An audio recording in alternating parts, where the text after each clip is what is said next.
د نیوز پریس چینل لیدونکو سلام ستړي مشه په موکړو لاسو ډیرو مهمو خبرونو ته خوست کې د امنیت د لا ټینګښت لپاره 1190 سرتیري په دنده وګمارل شول. په خوست کې د امنیت له ټینګښت سره د مرستې لپاره د ملي اردو 1190 سرتیري په دنده وګمارل شول. د دغو سرتیرو د فراغت په مراسمو کې د تندر قلو اردو قماندان جنرال میرویس سپي ویل د جنوب ختیځو ولایتونو جوپې ځوانان د ملي اردو لیکو ته ور روان دي. ښاغلی سپای زیاتوي ځوانان راځي او په ملي اردو کې ځانونه راجستر کوي. د موږ ته ډیر د افتخار ځای دی. د 1100 سرتیري ټول خوست ته لیږم ځکه خوست سرحد دی او یو څه د پکتیا سیمو ته هم لیکو. د تندر قلو اردو اړوند د لوی په خوست، پکتیکا، لوګر، غزنی او میدان وردګو ولایتونو کې د امنیت ساتلو مسؤلیت پر غاړه لري. بلخوا پکتیا کې د 4 تروریستي پیښو مخه ونیول شوه. په پکتیا کې امنیتي چارواکي وایي په ځاځي ولسوالۍ کې د 4 تروریستي پیښو مخه نیولې ده. تندر قلو اردو پرون په یوه خبرپاڼه کې ویل طالبانو د ځاځي ولسوالۍ د سپینې شګې سیمې په ګلغونډۍ کې د هاوان 4 ګولۍ ایښې وې چې د ملکي وګړو کورونه پرېولي، خو د سرحدي لواء د لومړي کنډک ځواکونو یې مخه ونیوله. طالبانو په دې اړه څه نه دي ویلي. ننګرهار کې نږدې 200 کیلوګرامه چارس ونیول شول. د ننګرهار پولیسو نږدې 200 کیلوګرامه چارس ونیول.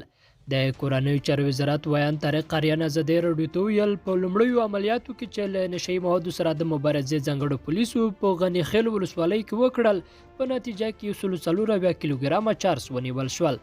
دوهم عملیات په جلال آباد ښار کې وشول چې په نتیجه کې 19 کیلوګرامه چارس ونیول شول.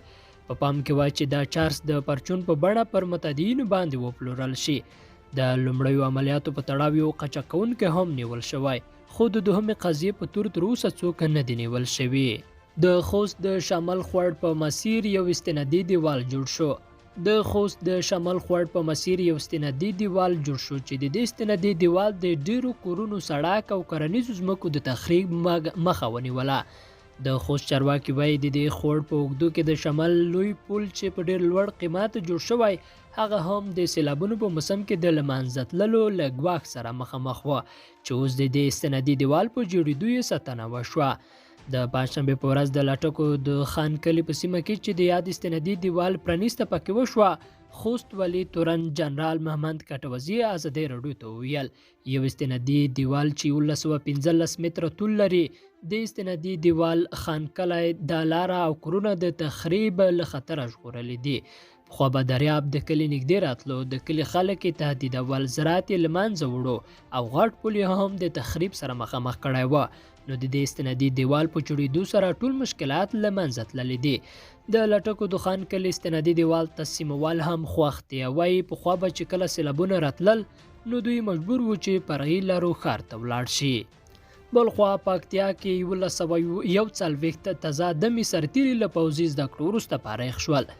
د پکتیا له 203 تندر قلو اردو څخه 1140 تازه دمي سرتیري له پوځي زده کړو وروسته فارغ شول. په پکتیا کې د سویل ختیځ زون د 203 تندر قلو اردو ویان د ایمال مومند ازادي راډیو ته وویل چې یادو سرتیرو ته په تیرو 12 اونیو کې لومړنۍ پوځي زده کړې ورکړل شوې او له دې وروسته به د خوست، پکتیا ولایتونو په نامه سیمو کې په دنده وګمارل شي. مومند وایي د دې سرتیرو په ګمارلو سره به د دې ولایت ګڼې هغه سیمې له امنیت برخمنې شي چې اوس مهال پکې وسلوالې ډلې فعالې دي او د دوی په وینا د خلکو ژوند یې تریخ کړی دی. دغه سرتیري په داسې مهال فارغېږي چې د هوا په ګرمېدو سره د دې ولایتونو په یو شمېر ولسوالیو او لویو لارو کې وسلوال فعالیتونه کوي.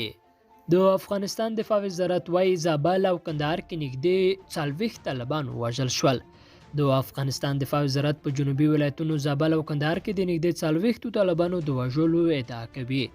دغه وزارت نن په جلا خبرپاڼو کې ویلي چې د دوی هوایي او ځمکنیو ځواکونو د زابل په میزان او شینکۍ ولسوالیو او دغه راز د کندهار په ارغنداب او میوند ولسوالیو کې عملیات کړي دي.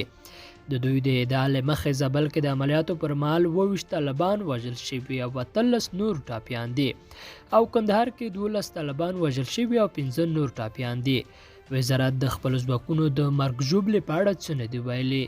پرون دفاع وزارت په شمالي ولایتونو فاریاب او بلخ کې طالبانو ته د همداسې درنې مرګ ژوبلې ادعا کړې وه. طالبانو د پرونۍ او دغه ورځ نننۍ ادعا په اړه تر اوسه تبصره نه ده کړې. د ننګرهار والي وایي پر کابل پوهنتون د ډله ییز برید اصلي طرح اچین کې ونیول شو. ضیاء الحق امرخیل نن ازادي راډیو ته ویل چې د حضرت علي په نوم دغه مشکوک کس له 2 ملګرو سره نیول شوی او دا مهال تر پوښتنو او ګروېږنو لاندې دی. ښاغلی امرخیل زیاتوي د ملي امنیت ځواکونو د ننګرهار د اچین ولسوالۍ د شنې لکړې په سیمه کې هغه کس نیولی دی چې حضرت علي نومیږي او په ابو سعید اعظم باندې مشهور دی. پر ده باندې اتهام دا دی چې د کابل پوهنتون د برید له طرحانو شمیرل کیږي. د ننګرهار والي وایي نیول شوی کس حضرت علي پر کابل پوهنتون په ډله ییز برید کې لاس درلود. د دې ترڅنګ یې په عراق، سوریه او بلجیم کې د داعش ډلې له مشرانو او غړو سره اړیکې درلودې او دغه افراطي ډلې ته یې تبلیغات کول. که څوم د دغه حملې مسؤلیت داعش ډله منلی و، خو حکومت هغه برید د وسلوالو طالبانو کار بللی و. طالبانو دا تور رد کړی دی. خوست کې سلګونه لیټره ایتانول تیزاب ونیول شول. په خوست ولایت کې تر 200 لیټره ډیر ایتانول تیزاب ونیول شول. له نشي موادو سره د مبارزې معاونیت په خبرپاڼه کې راغلي چې 215 لیټره ایتانول تیزاب چې له بهر څخه خوست ته د نشي موادو د جوړولو لپاره قاچاق شوي وو د خوست ولایت په مرکز سبزی منډي سیمه کې د پولیسو د عملیاتو په نتیجه کې ونیول شول. تورن کس تر لومړنیو تحقیقات وروسته خپل جرم منلی او ویلي دي چې دا تیزاب د نشي موادو د جوړولو لپاره خوست ولایت ته قاچاق کړی وو. ارزګان کې د سلګونه کیلوګرامه بانګو د خرڅولو مخه ونیول شوه. له نشي موادو سره د مبارزې ځانګړو پولیسو د حمل میاشتې په 4 نیټه د ترینکوټ ښار په مینار چوک کې د موټرو د تلاشۍ پر مهال 1314 کیلوګرامه بانګ له یوه موټر څخه ترلاسه کړل او موټر چلونکی هم ونیو. له نشي موادو سره د مبارزې معاونیت د رسنیو دفتر ازادي راډیو ته وویل په پام کې و چې دا بانګ ترینکوټ ښار ته قاچاق او بیا پر بزګرو باندې وپلورل شي. درنو لیدونکو دا نیوز پریس چینل دی او تاسو لاندو خبرونو ته غوږ یاست. او وروستی لاند خبر دا چې له بدخشان تخار ته د هیروینو د قاچاق مخنیوی وشو. له بدخشان څخه تخار ولایت ته د هیروینو د قاچاقو مخه ونیول شوه. 19 کیلوګرامه هیروین چې د بدخشان له کشم ولسوالۍ څخه په یو موټر کې بار شوي وو په پام کې و تخار ولایت ته قاچاق کړل شي. د موټرو د تلاشۍ پر مهال ونیول شول. د بدخشان ولایت د امنیه قمندانۍ ویاند ثناءالله روحاني ازادي راډیو ته ویل چې د دې نشي موادو په تور موټر چلونکی هم نیول شوی دی. د نیوز پریس چینل لیدونکو دا و د دې ساتلاند مهم خبرونه چې مو واورېده. تر بیا ښې چارې لویه لا مو مل شه.